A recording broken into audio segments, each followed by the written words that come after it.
What's up, my energies? As always, salute to you, your inner god or goddess, and your gangster. I'm just gonna jump right in. I did not have insurance when I moved to New Orleans. I had Medicaid when I was back in New York, and I applied to get Medicaid here as well. I did receive it, and a lot of the surgical clinics or centers that are here did not, either they didn't accept Medicaid or they had this long waiting list. There's one at the can't remember the name of that hospital. It's downtown near Canal. I think it's University Medical, something like that. The one downtown, if you're from New Orleans, you know what I'm talking about. They have a long waiting list, and I had put my name on that waiting list last year sometime, but was still on the hunt to find someone, to find a clinic or find a doctor or whoever that would accept my Medicaid. I was successful because I really was about to give up. I'm like, bro, maybe I'm just not meant to have this surgery because I can't find anybody that even accepts my insurance. Like, that's the basic, that's basic level. Like, my insurance needs to be accepted. Finally came across the surgical clinics of Louisiana, and they were like, yeah, we take that insurance. Everything's good. Here's what you have to do. I made an appointment. I filled out the paperwork online that's on their website, took it into my appointment, met with the doctor. He asked me a few questions. He pressed on my stomach and was like, okay. He didn't even tell me what he was doing that for, but he was like, you're actually a healthy person. The only thing is your weight. Like, there's nothing else, that you have going on, and you're at a good age. This is a good age for you to have the surgery. Like, there shouldn't be any, issues or complications or anything like that. So, that was the beginning of it. My consultation initially with the doctor. And then, oh, hey, soror. I just see a soror back there. All right, I'm back. I just had to say hey to my soror because it's not often that I see them out here. Having the consultation, getting that list of requirements that I had to complete. So I had to get a medical clearance. And the medical clearance includes, blood work, chest x-ray, EKG. Then I had to get all my medical records for the past, 3 years, I believe. So the medical records that I had here when I started seeing this PCP, plus the ones that I had in New York, and any other medical records that I may have needed that basically showed my weight, showed me as being obese, right? Or overweight, according to the standards of the American, medical society or diet or whatever. We know how that works, right? So I had to show all of that. So it was my previous medical records, a medical clearance from my PCP. I had to take a dietitian class. I had to go to a dietitian class, for 3 sessions. And then the last thing was getting a psych evaluation.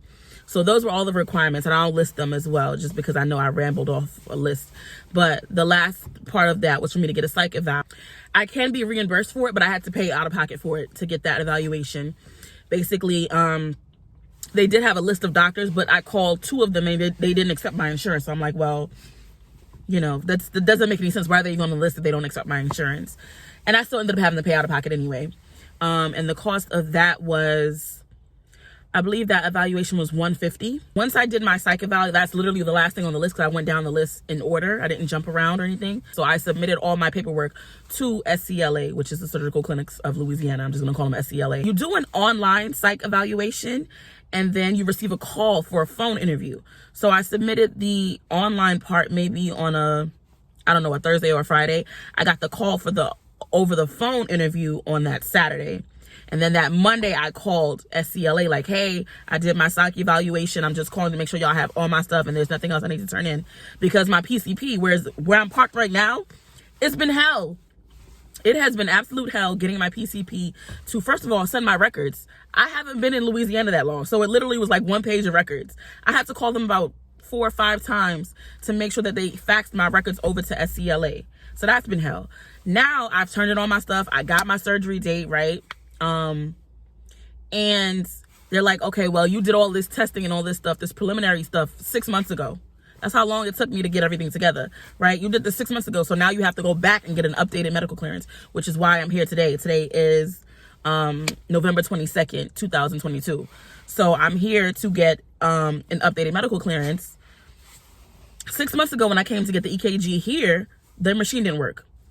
And guess what happened again today? Their machine doesn't work. So now I have to be referred back to West Jefferson Hospital to have the EKG done and everything like that. I was able to do the blood work as you can see. Thankfully, I'm getting this done early because my surgery date is December 28th. So I'm like literally a little over a month out from my surgery. I just want to get everything over with. I really hate coming to my PCP because I hate coming to this office. Like, they be having attitudes for no reason. Like, it's just, they're very slow. I came to get my updated medical clearance this morning at 9 o'clock. It's now 11:51. But I also mentioned to her, like, listen, I've been sick on and off for the past month or so, and I don't know what's wrong with me. You know, is it possible that you can refer me to get an allergy test somewhere? And she's like, yeah, you know, I'll refer you to someone. Because I'm like, yeah, I don't know what's going on, but people have been telling me maybe it's allergies, maybe it's the seasons changing or whatever. But like, y'all can hear me right now. I sound congested. I have a really bad, nasty cough, like lots of mucus. It's been the same thing literally for like a month. And I don't have COVID. I've been tested for COVID countless times because I work at a school. Like, we get tested every week or every other week. So that's not it. And there was nothing else. It wasn't the flu. I went to the Minute Clinic at, what's that, CVS, Walgreens, whichever one it is. It wasn't the flu. It wasn't COVID. Like, they're just like, oh, maybe it's sinusitis or whatever. I'm like, okay, cool. But it never really cleared up. Like, I legitimately don't know what is going on with me here. Y'all, it's been crazy. It's been a crazy journey. I'm just really ready to have this surgery. You know, I never really sat down and talked about why I decided to have VSG. I have this, you know, memory in my mind vividly of me being at the kitchen table as a child, getting ready to go to school. And I didn't want to eat all my food, right? And I remember my mother getting upset with me, like, finish your food. You better finish your food. Like really upset with me. And I feel like after that, something went off in me where it's like, okay, I have to eat. I just have to eat. I have to finish it, kind of thing. And I've seen people talk about this on TikTok where it's like, you know, you grow up in a household where they force you to eat, or they tell you like, oh, there's starving kids in Africa and blah, blah, blah. Like, they guilt trip you into eating all of your food or finishing your whole plate. And then you grow up and you become a binge eater, or you have some type of eating disorder, or you're severely overweight or severely underweight because of your relationship with food. And I really think that I just have that memory in my head of being scared, like, oh my God, if I don't eat this food, like, I'm gonna get a beating. Who wants to think of that as a kid? You know what I mean? Like, that's crazy. So I have struggled with my weight all my life. That was, I was at that point, I was small. I was still skinny. After that, I just recall being fat or chubby or whatever you want to call it my entire life. And my weight has always fluctuated, right? When I was in college pledging, I lost weight. And that was the first time I lost weight as an adult. I wasn't on a crazy diet or anything, but you know, if you know, you know, right? So I lost weight and I was like, oh, wow. Okay, this is different. I was getting more attention from the guys and like, okay. And then I didn't put the weight back on right after, because a lot of times after you cross, you put the weight, you put the weight that you had on plus more. I didn't do that because luckily I moved to New York within the next 2 or 3 years. And so I was walking around a lot. I was able to keep the weight down. I still wasn't skinny, slim, trim, but I wasn't as big as I had been before. After moving here, I stopped cooking. I was eating so much fast food, and I still eat a lot of fast food here. I feel like part of it is because I can't find the ingredients and the things that I want, because this is not a very, I don't want to say, Caribbean culture is not heavy here. So there's certain foods that I would like to eat that I can't even really eat, or foods that I would like to make that I can't really make. So not only was I eating junk food a lot when I first moved here, but I wasn't even eating like frequently. Like, I wasn't eating 3 meals a day.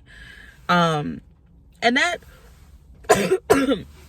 and that also has always been an issue for me. Like, I also don't always eat 3 meals a day. Like, I genuinely, like that little girl that got scared because she might get a beating if she didn't finish her food. Like, I don't always want to eat food. Like, in the morning, whenever I wake up, I want breakfast. It doesn't matter what time, I want breakfast. But sometimes I don't always want a heavy breakfast. I really am not a lunch person. I don't really care for lunch. I can skip that whole meal altogether. I'm a snacker. And I'm a binge eater. I can eat the same thing over and over and over and over for days. Or I can eat the same thing in a large amount in one setting, right? I'm that type of binge eater. But then there are days where I only eat 1 meal. There are days where I'll have breakfast and then I'll have dinner. Or I'll have lunch, a snack. It's not really a lunch. It's not a full meal. Some type of snack, and then I'll have dinner. That's been my relationship with food all my life. And so because of it, my weight has fluctuated crazy. I was in line at McDonald's doing Uber Eats, and because I hadn't eaten that day, I'm like, well, let me just put an order in real quick, and I ordered like a burger or something. And I'm sitting there and I'm like, bro, I just felt heavy. I don't know if anybody else can relate to this, but I feel like when you've dealt with your weight as an issue your whole life, you get to a point where you really truly get tired. Not like you're like fake tired, like, oh, I'm gonna start working out, and then you stop a couple weeks later. No, like I in that moment, I was hurt. I started crying. Like, I'm like, I don't want to be fat anymore. I don't want to be fat anymore. I was just tired. My body felt heavy. You know what I'm saying? My body felt heavy. And so, it just popped into my head. It was like, maybe I should get surgery. And I was like, surgery? I would never in a million years think to get surgery. But it came into my head in that moment when I was just feeling really, really low about myself. Not only that, but I've also always had an irregular period. And as I got older, in my head, I'm like, well, it's because I'm fat. That's why my period is regular, which is not true. However, I was diagnosed with PCOS last year. It's not a death sentence, but PCOS can make it difficult for women to become pregnant. It can cause issues with fertility. And that right there was like, no, I want to have kids. I'm not saying I want to have 1,000 kids, but I want to have children. I want to at least be able to have children if I want to have children, right? And the crazy thing is PCOS also affects your weight. Even if I do try to work out and eat healthy, with PCOS, it's very difficult to lose weight. It's very difficult. They tell you to try to be active at least 30 minutes out of the day because it can help. If you lose weight, it diminishes the symptoms of PCOS. But because of PCOS, it's hard to lose weight. It's like an endless cycle. You know what I'm saying? So when that was explained to me, I was like, oh, okay. The doctor was like, no, I mean, being overweight, doesn't necessarily help. But there are women that are not overweight that have PCOS. So that's not just the only symptom of having it. I was also diagnosed as pre-diabetic last year. And I'm like, that diabetes runs in my family. Gestational diabetes, when my mother was pregnant with me, she developed diabetes. My sister has had the same experience. These are the main two reasons why I want to have this surgery. Yeah, I want to look good. Yeah, I want to feel good. I want to look younger. I want to, be slim and trim or whatever. But the main two reasons that I want to have VSG is because I was diagnosed with pre-diabetes and PCOS. I don't want those things. I want them out of my life. Cut them out. That was the light bulb that went on for me. That was like, yo, you got to do something about this. And if surgery is how you fix it or remedy it, it is what it is. Who's going to judge you? Who cares who's going to judge you? Like, it's your body.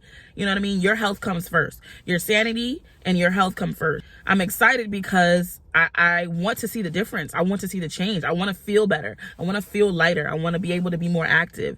I want the pre-diabetes and PCOS gone from my life. You know what I'm saying? I'm kind of excited to eat smaller portions because honestly, during my dietitian appointments, she'd be like, what are you eating? And it would be the same thing. I'd be like, oh, I'm eating broccoli and tuna, or I'm eating chicken and broccoli. I don't really vary much in my meals. I don't like to be in the kitchen for long periods of time. Like, let's get in, get out. Sometimes I cook a meal and I'm tired at the end of it and I'm like, I don't even want to eat this anymore.